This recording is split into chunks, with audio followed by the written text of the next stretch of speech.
Assalamualaikum warahmatullahi wabarakatuh. Selamat pagi anak-anak. Selamat bertemu lagi dengan Mem.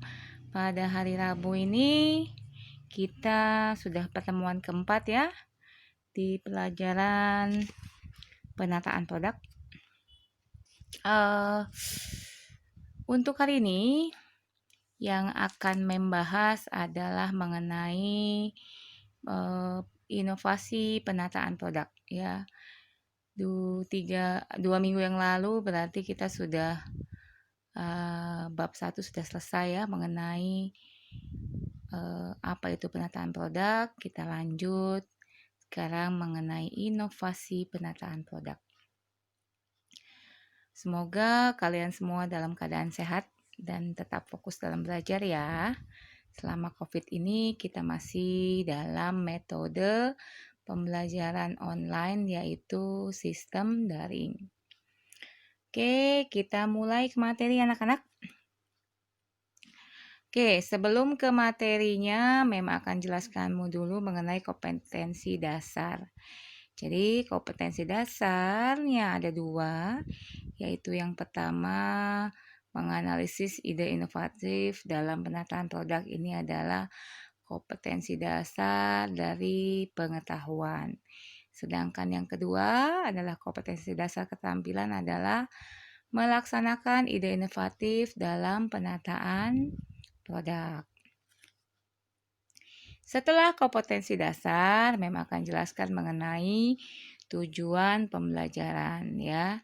Nah, tujuan pelajaran kita pada saat ini, pertemuan ini adalah yang pertama dari segi pengetahuan, siswa mampu menganalisis ide inovatif dalam penataan produk.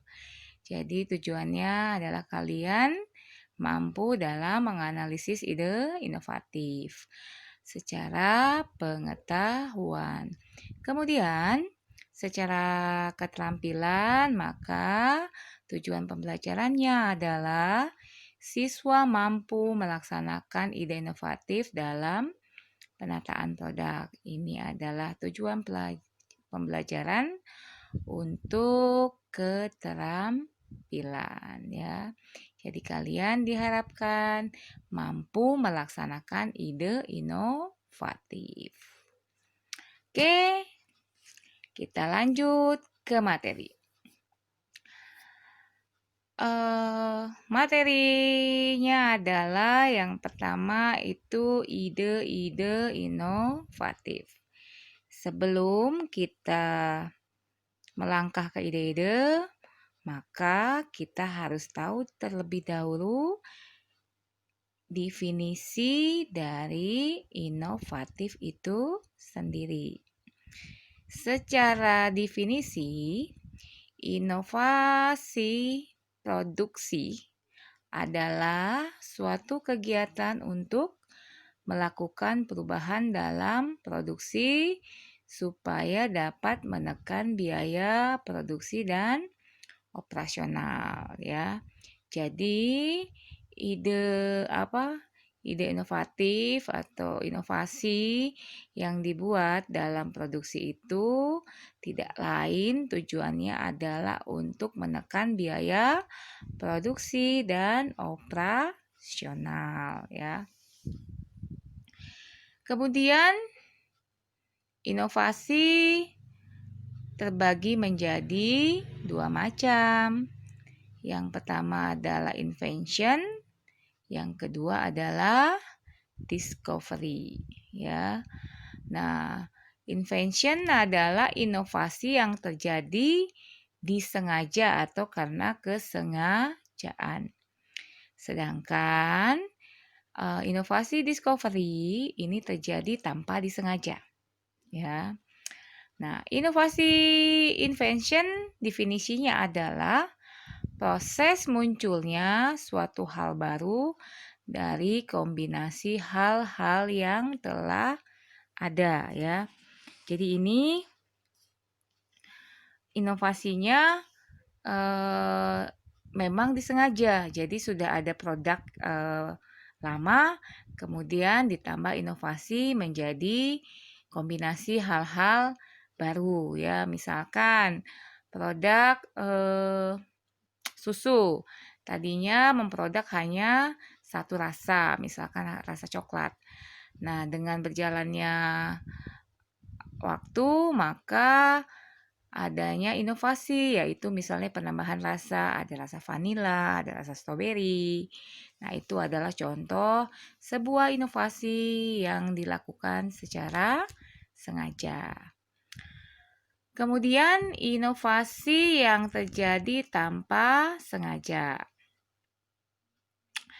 Definisinya, inovasi discovery ini adalah penemuan yang hal baru, baik berupa alat ataupun gagasan. Ya, misalnya kalau di peralatan dapur, tadinya kita menggunakan ini ya, apa namanya, ulekan misalnya ya. Itu kan, kita biasanya misalkan membuat bumbu, membuat sambal, menggunakan produk yaitu ulekan. Nah, dengan berjalannya waktu, maka dibuatlah, inovasi baru. Karena dengan adanya mungkin situasi, kondisi, dan keadaan masyarakat yang mulai sibuk, maka dibuatlah inovasi baru, misalkan dibuat produk ya. Dibuat produk yaitu blender, seperti itu. Ini terjadi nggak disengaja sebenarnya, tapi karena situasi dan kondisi akhirnya ada inovasi dan gagasan untuk membuat sebuah produk. Nah, inovasi discovery ini juga bisa menjadi sebuah inovasi invention bila masyarakat sudah mengakui dan bisa memanfaatkan hasil inovasi tersebut. Jadi kalau masih gagasan, maka dia berbentuk inovasi discovery. Ya, tapi kalau bila sudah bisa digunakan oleh masyarakat, maka beralihlah dari inovasi discovery menjadi inovasi invention. Lanjut ya.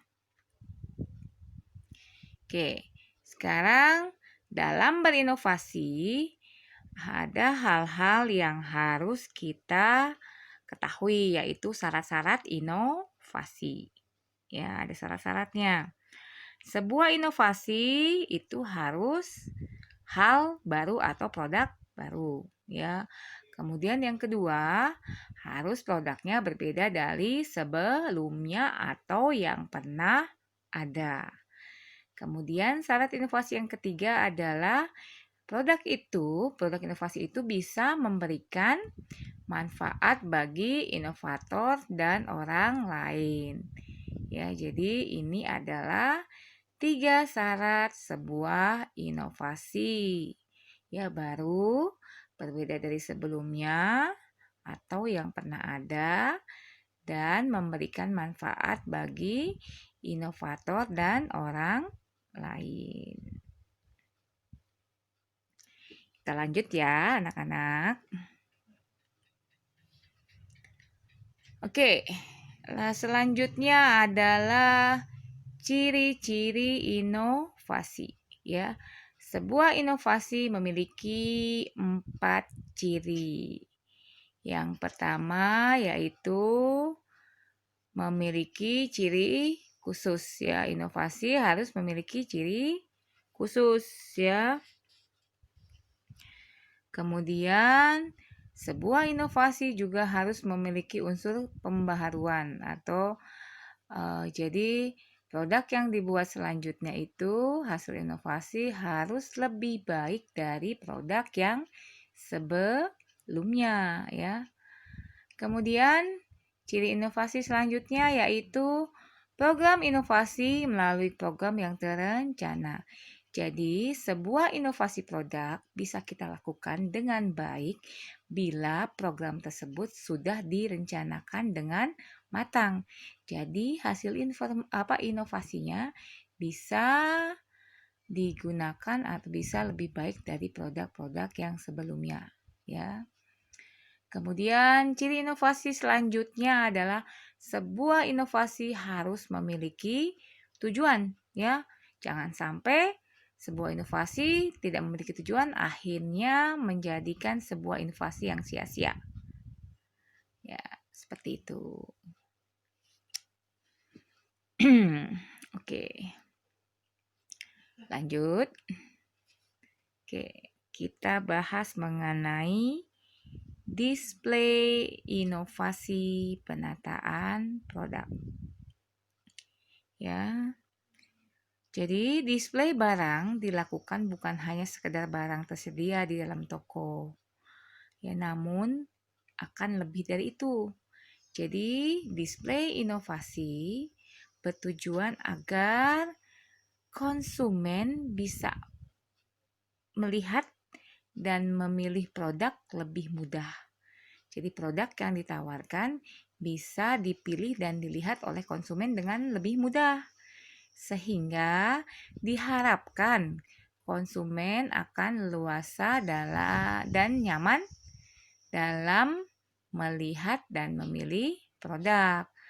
Dari hal itu, maka jadilah terjadi transaksi pembelian produk yang ditawarkan. Jadi kita ada 2 inovasi ya, yang tadi inovasi produksi, yang sekarang menjelaskan adalah inovasi display ya. Nah, dalam hal ini ada teknik yang dibutuhkan juga dalam display inovasi ya. Kita bahas. Yang pertama adalah pengaturan tempat. Pengaturan tempat yang baik akan menghasilkan nilai lebih. Antara lain, mempercepat pemutaran barang. Dalam hal ini berarti pembelian akan lebih cepat ya. Jadi barang berputar. Ya. Nah, hal ini dengan barang berputar, maka ini akan menurunkan biaya gudang. Jadi di gudang tidak ada penumpukan produk. Dan ini juga akan menciptakan daya tarik bagi konsumen. Yang namanya produk laris otomatis akan membuat ketertarikan konsumen ya. Kemudian yang kedua, teknik displaynya adalah perencanaan space atau manajemen. Dalam hal ini ada 2 hal yang penting ya. Yang pertama yaitu POP, point of purchase ya. Jadi sebuah produk itu harus memiliki keterangan ya, dari nama produk, ukurannya, harga. Jadi bisa ditempatkan sedemikian rupa sehingga menarik dan mudah dilihat oleh konsumen dari segi POP-nya. Kemudian dari segi pemasangan ya. Nah, pemasangan atau pemajangan ya, di sini jelas bahwa display ini sangat penting ya. Bagaimana kita mendisplay produk-produk yang akan kita jual ya, sehingga konsumen mempunyai keinginan untuk membeli. Oke, teknik yang ketiga yaitu sebuah teknik display harus memperhatikan tahap pemajangan produk. Ya, pengelompokan barang yang pertama, ya, pengelompokan barang atau grouping. Jadi barang itu didisplay secara dikelompokkan. Sorry. Kemudian setelah dikelompokkan, juga yang harus diperhatikan adalah pengaturan jumlah barang dalam rak. Harus disesuaikan sehingga daya jual dari produk tersebut bisa ditingkatkan. Misalkan di sini display barang dalam rak ya. Kemudian juga yang perlu diperhatikan adalah memperhatikan bentuk, jenis dan komposisi ya, dan juga kemasan sebuah produknya. Kemudian hal yang diperhatikan juga adalah FIFO. FIFO itu berarti barang masuk dan barang keluar, yaitu pemajangan barang yang memperhatikan tanggal barang masuk dan tanggal barang keluar sehingga menghindari barang kadaluarsa atau expired ya. Kemudian ada lagi hal yang diperhatikan sebenarnya adalah sebuah produk harus menggunakan price card yang berisi data fisik barang. Misalnya nama barangnya apa, kode barangnya berapa, kode supplier atau pemasoknya, harga jualnya berapa, ada di rak nomor berapa, seperti itu contohnya. Oke, lanjut. Nah, ini adalah syarat-syarat dari penataan produk. Jadi penataan produk itu memiliki syarat-syarat ya. Kita tidak bisa seenaknya saja dalam menata produk. Ada 5 syarat yang harus kita ketahui. Yang pertama adalah rapih dan bersih ya. Jadi kerapihan dan kebersihan merupakan salah satu faktor yang dapat menarik pelanggan ya. Kemudian syarat yang kedua adalah mudah dicari. Jadi untuk membuat pembeli nyaman, betah dalam berbelanja, maka kita harus memberikan kemudahan ya. Dalam hal ini jadi produk yang dicari konsumen itu bisa mudah dalam dicari ya. Kemudian yang ketiga adalah mudah dilihat. Jadi bagaimana kita memajang label barang, label harga pada pajangan haruslah menghadap ke depan ya, sehingga pembeli atau konsumen bisa langsung melihatnya ya. Yang keempat yaitu mudah dijangkau ya. Jadi pada umumnya pengunjung toko itu adalah biasanya para wanita ya yang banyak belanja itu kan. Nah, kita harus memastikan bahwa biasanya kebanyakan tinggi badan wanita itu antara 150 sampai 160 cm. Jadi dalam menata produk mendisplay harus dipikirkan hal itu ya. Jadi jangan sampai kita mendisplay barang yang sulit untuk dijangkau oleh konsumen kita. Dalam hal ini berarti ketinggian jangkaunya itu jangan lebih dari 160 cm. Kemudian yang terakhir adalah aman ya. Jadi memang dalam penataan produk itu harus sangat penting ini syarat aman ini juga ya. Dalam penataan produk harus dipertimbangkan keamanannya. Barang yang mudah pecah misalnya, jangan diletakkan di pinggir karena nanti akan jatuh dan akibatnya bisa pecah. Kemudian juga ini bisa menyebabkan kecelakaan dan kerusakan barang ya, kecelakaan bagi konsumennya, kerusakan bagi barangnya. Maka dalam mendisplay harus diperhatikan keamanannya. Kemudian juga jangan meletakkan makanan yang berdekatan dengan barang yang mengandung racun misalnya. Makanan ya makanan. Kalau racun ya berarti tempatnya juga harus dipisahkan. Jangan sampai makanan dan racun ditempatkan di tempat yang sama karena sudah pasti itu tidak aman ya. Oke, sampai sini paham ya anak-anakku ya. Lanjut lagi nih. Kemudian kita bahas mengenai jenis-jenis display ya. Jenis-jenis display ada vertical display, ada floor display, ada impulse buying product, ada walls display, dan ada merchandise mix display ya. Jadi ada 5 jenis display ya yang ada di biasanya di toko-toko nih ya. Nah, untuk selanjutnya bagaimana itu vertical display, floor display, dan impulse buying product, wall display, dan merchandise mix display, Mem akan jelaskan di pertemuan berikutnya, yaitu pada hari apa kita ketemu ya anak-anak?